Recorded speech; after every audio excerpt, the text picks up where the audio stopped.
Tudo bem? Voltei. Não reparem, tá? Que a coisa aqui tá feia, ó. Mas então, vamos falar um pouquinho sobre depressão.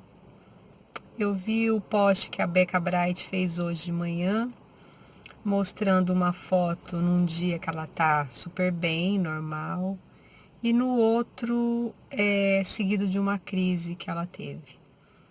E aí eu vi tanta gente criticando ela na internet, falando que ela estava fazendo aquilo para chamar atenção. Enfim, as pessoas falam daquilo que elas não conhecem. Portanto, quem não conhece de um assunto não tem autoridade para falar sobre esse assunto. E a depressão, só quem já passou por ela sabe o que a depressão faz com uma pessoa. A depressão é algo assim, devastador. A pessoa que passa por uma depressão nunca mais ela é a mesma, porque eu digo que a gente fica aleijado, sabe? A gente sente que fica com alguma limitação, que a gente fica com alguma coisa que mexeu e que não enquadrou de novo. Eu tive depressão há mais de 10 anos atrás, uns 12 anos atrás, e até no comecinho do meu canal tem vídeo que eu falo sobre a depressão. E eu sei como eu fiquei, sabe? A depressão não veio em forma de tristeza, ela não veio me deixando abatida, triste, não. Eu simplesmente comecei a sentir um enjoo profundo e eu não conseguia comer, eu não conseguia tomar água, eu não conseguia escovar os dentes. Eu fui ficando pior e eu acabei ficando na cama e meu marido tinha que me levar para dar banho. Ele chegava em casa, me encontrava caída nos cantos, porque eu levantava da cama para pedir socorro para os meus filhos, que eram pequenos, e no meio do caminho eu caía, eu sentava, porque eu não conseguia ficar de pé. E foi um período muito, muito, muito difícil da minha vida. Eu digo para vocês que foi o pior. Digo para vocês que foi o pior período que eu vivi na minha vida. É uma sensação assim de abatimento de alma profundo, que se você deita com a mão assim, você fica com a mão assim por horas, porque você não tem força para tirar a mão e para virar do outro lado. Eu fui internada várias vezes, ninguém sabia o que eu tinha. Eu passei por vários médicos, eu tomava remédio de enjoo que quem toma quimioterapia toma para tirar o enjoo, mesmo assim não cessava. Eu não conseguia beber água, eu não conseguia comer, eu não conseguia fazer nada.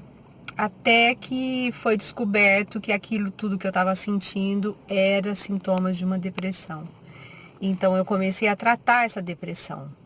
E junto com a depressão, eu comecei a ter a síndrome do pânico também. E a minha sensação era que eu ia morrer, ou que alguém da minha família ia morrer, que eu ia receber uma notícia ruim. Enfim, é uma coisa muito, muito louca. E só quem passa consegue entender quem está passando. Então, você que está assistindo esse vídeo, você que viu a Becca falar sobre a depressão, você que convive com pessoas que têm depressão ou que já tiveram, não julgue, não julgue, não ache que a pessoa tem que ter força de vontade para sair do quadro que ela se encontra, porque não depende de força de vontade. Depende de muitas coisas, depende de medicação, porque é uma disfunção química, e como disfunção química precisa ser colocado uma medicação, e isso tem que ser colocado, uma medicação até que seu organismo comece a repor de novo a serotonina que você perdeu. Uma ajuda também terapêutica, é a ajuda da família que tem que compreender e que não tem que chegar para você e falar assim, você tem que ser forte, você tem que reagir. É tudo assim, o que a gente menos quer ouvir é isso, você tem que ser forte, você tem que reagir.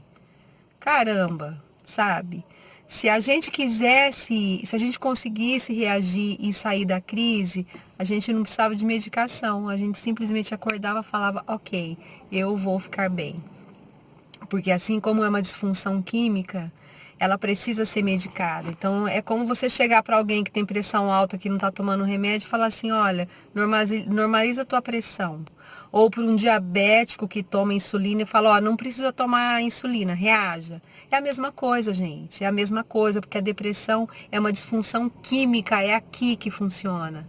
O teu cérebro já não produz a serotonina necessária, que é o hormônio do bem-estar.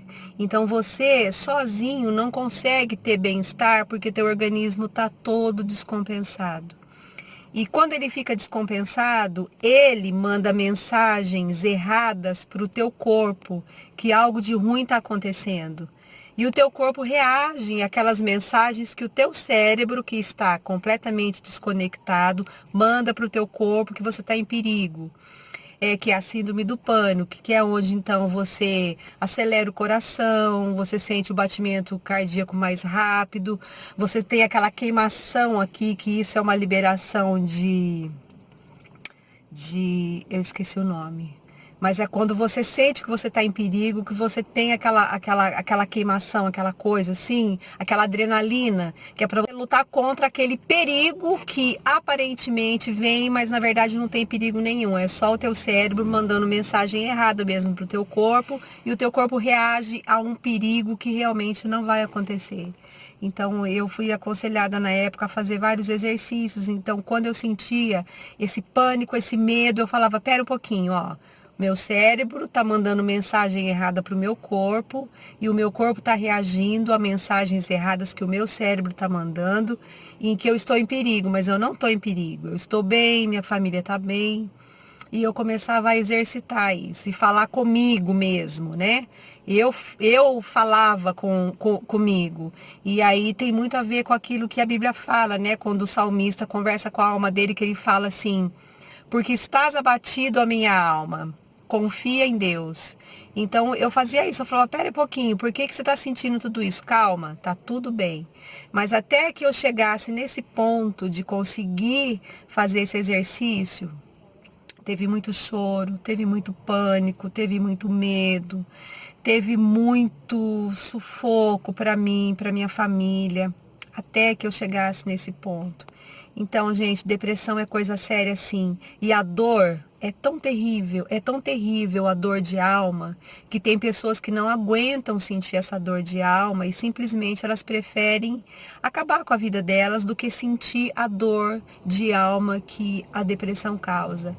Então, você que convive com pessoas que têm depressão, tenha compaixão, procure ler sobre o assunto, procure entender. E principalmente, gente, não acha que é fraqueza da pessoa, porque não é, sabe? Não depende dela. Não dependeu de mim, dependeu de muita medicação que eu tive que tomar para ficar bem. Muita terapia, muito amor da minha família, muita compreensão de todo mundo para que eu conseguisse ficar bem. E eu tive outras recaídas depois disso, tive algumas recaídas. Mas graças a Deus hoje eu tô bem e eu consigo lidar com aquilo que eu sei que eu fiquei meio manca, sabe? Então hoje eu sei o meu limite, eu sei até onde eu posso ir e eu não vou além, porque se eu for além eu sei que eu vou ter problema. Espero que eu tenha ajudado vocês. Super beijo e até o próximo vídeo. Tchau.